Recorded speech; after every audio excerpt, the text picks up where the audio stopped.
एक दिन जो है वो हंगामे की भेंट चढ़ गया है। हमारे साथ बात करने के लिए पंजाब से आम आदमी पार्टी सांसद मलविंदर सिंह कांगे किस तरीके से सर उम्मीद कर रहे हैं कि ये जो दूसरा चरण है ये किस तरीके का रहने वाला है, क्योंकि आज फिर एक बार कांग्रेस स्पीकर ओम बिरला के खिलाफ जो अविश्वास प्रस्ताव था उस पर चर्चा करने की मांग। देखो, हम तो उम्मीद करते हैं कि सेशन में बेहतर डिस्कशन होगी और तमाम जो अपोजिशन के कंसर्न हैं वो भी रिजॉल्व होंगे और एक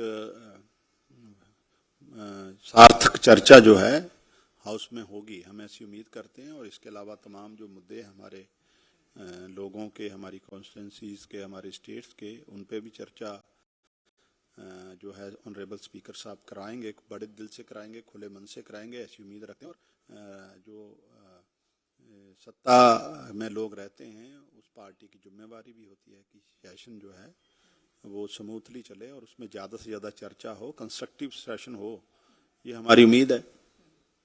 पहला सेशन जब हुआ था तब अमेरिका और भारत की ट्रेड डील पे हुए, दूसरा चरण आने से पहले ही देखा गया ईरान और इजराइल में जिस तरीके से जंग हो रही है, लेकिन तमाम भारतीय वहां पर फंसे हुए हैं। यहाँ तक कि अगर हम बात करें सपा के सांसद जो हैं, सपा के मुखिया अखिलेश यादव, उन्होंने ये तक कह दिया आज की जो प्रधानमंत्री नरेंद्र मोदी के साथ इजराइल में पत्रकार गए थे वो वहीं ही फंसे रह गए, इनकी जिम्मेदारी थी उनको साथ लाना। उस पर क्या विपक्ष सवाल खड़े करेगा?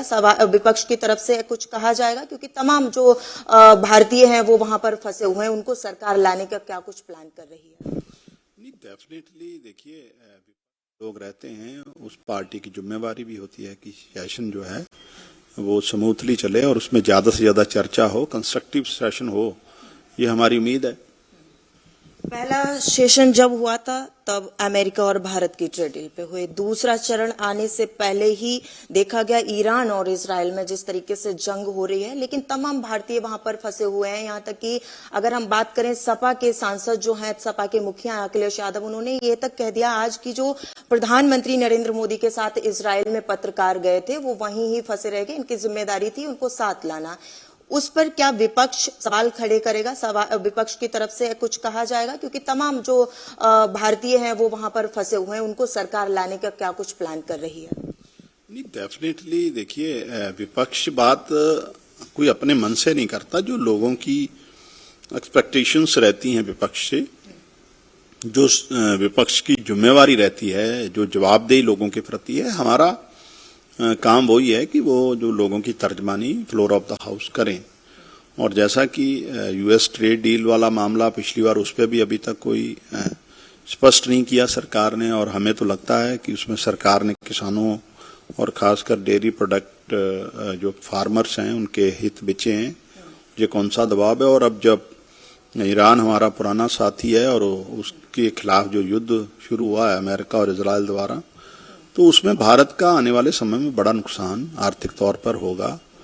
और हमारे तमाम मुश्किल दौर में ईरान ने हमेशा हमारा साथ दिया है।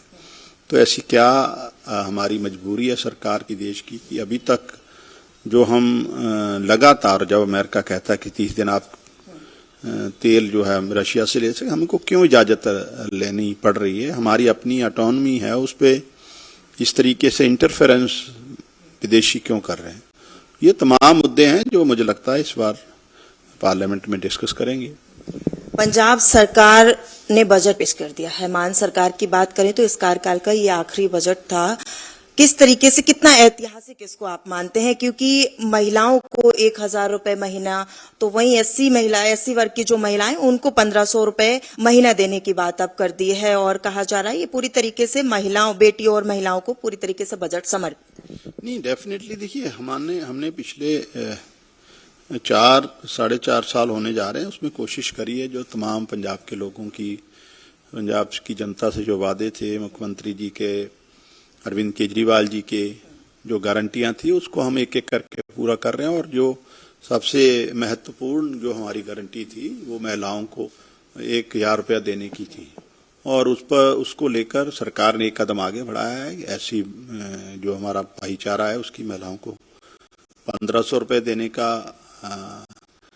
जो है बजट पास किया है, और 1000 रुपये। तो ये जवाबदेही के साथ सरकार काम कर रही है। और जो जरूरतमंद गरीब लोग हैं और खासकर हमारी माँ बहनें हैं, उनको इससे आर्थिक तौर पर बहुत मजबूती मिलेगी और सरकार का एक एक वादा जो है, एक एक गारंटी वो पूरी करने जा रहे हैं।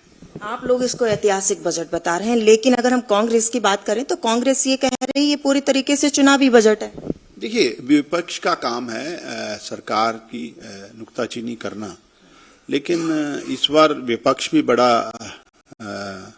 डबल माइंडेड है। ना तो वो ये कह रहा है कि आपने दे के अच्छा किया,